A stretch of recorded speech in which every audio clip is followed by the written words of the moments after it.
Sasailalim sa preliminary investigation ng Ombudsman ang rekomendasyon ng Independent Commission for Infrastructure na kasuhan ang 6 na personalidad kaugnay sa anomalya sa mga flood control project.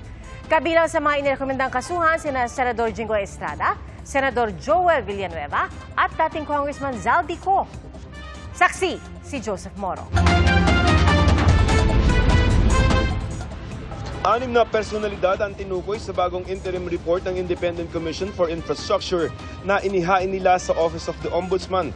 Alegasyon ng ICI na nakipagsabuatan umano sila sa mga kontraktor at grupo ni dating Bulacan District Engineer Henry Alcantara para kumbra ng kickback mula sa national budget sa pamamagitan ng mga proyektong pang-infrastruktura. Ang mga inirekomendang kaso ng ICI base sa mga testimonya ni dating Bulacan First District Engineer Henry Alcantara at mga assistant engineer na sina Bryce Hernandez at JP Mendoza tungkol sa mga manumalyang flood control projects sa Bulacan. 2 senador ang pinangalanan sa report, sina Senador Jinggoy Estrada at Senador Joel Villanueva na inirekomendang kasuhan ng plunder, graft, direct o indirect bribery at corruption of public officials. Ayon sa ICI, kinausap umano ni Estrada si Alcantara at sinabing may 355 million pesos siyang alokasyon para sa mga flood control project. Sagot ni Estrada, wala siyang tinanggap na anumang pondong nakalaan para sa flood control. Batay lamang daw sa sabi-sabi ang mga paratang laban sa kanya. Lilinisin daw ni Estrada ang kanyang pangalan at handa siyang dumaan sa anumang proseso ng batas. Si Villanueva naman binigyan daw ng 600 million pesos na halaga ng mga flood control project at 25% nito o 150 million ay personal na ibinigay ni Alcantara sa isang peng na nagtatrabaho umano kay Villanueva. Ayon kay Villanueva, pag-aaralan ng mga abogado niya ang basehan ng pagkakasama niya sa report. Hihintayin daw niya ang susunod na hakbang ng Ombudsman. Giit ng senador, siya mismo nagsiwala tungkol sa flood control projects na hindi na ipatupad. Parehong mga kaso ang inirekomenda ng ICI laban kay dating Ako Bicol Party List Representative Zaldico. Ayon sa ICI, naging proponent umano si Ko ng abot sa 35 billion pesos na halaga ng lampas 400 na mga flood control projects sa Bulacan mula 2022 hanggang 2025, galing sa mga proyektong inilista ni Alcantara. 20 to 25% ang hiningi umanong kickback ni Ko. Sinisikap naming makuha ang kanyang panig. Dawit din sa rekomendasyon ng ICI si dating Caloocan 2nd District Representative Mitzi Kahayon Uy. Noong 2022, 411 million pesos umano ng mga proyekto ang naaprubahan mula sa kanyang insertion sa GAA. 10% ang hiningi umano niyang kickback.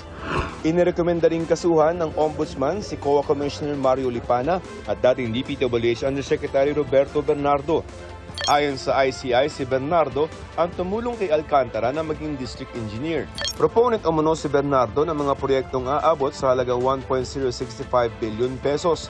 Ang rekomendasyon ng ICI sasailalim sa preliminary investigation ng Ombudsman.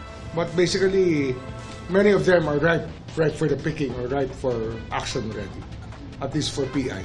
It means that most of the fact-finding has been done already by the ICI, or sometimes the fact-finding was done by the DOJ, and which makes the facts already vetted or validated already by the respective offices.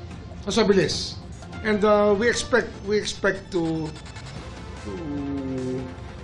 be filing cases soon. Ayon sa Ombudsman, sa Nobyembre nila target makapagsampa ng kaso sa Sandigan Bayan kaugnay sa mga flood control project. Target is really by November 25, we will have cases in the Sandigan Bayan.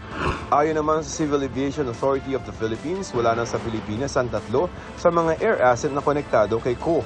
Kabilang dito ang 2 Agusta Westland helicopters na lumipad pa Kota Kinabalu, Malaysia noong August 20 at September 11. Ang Gulfstream aircraft naman nasa Singapore na simula noong August 16. Ayon kay DPWH Secretary Vince Dizon, alam naman natin na merong mga assets na nawala na sa bansa.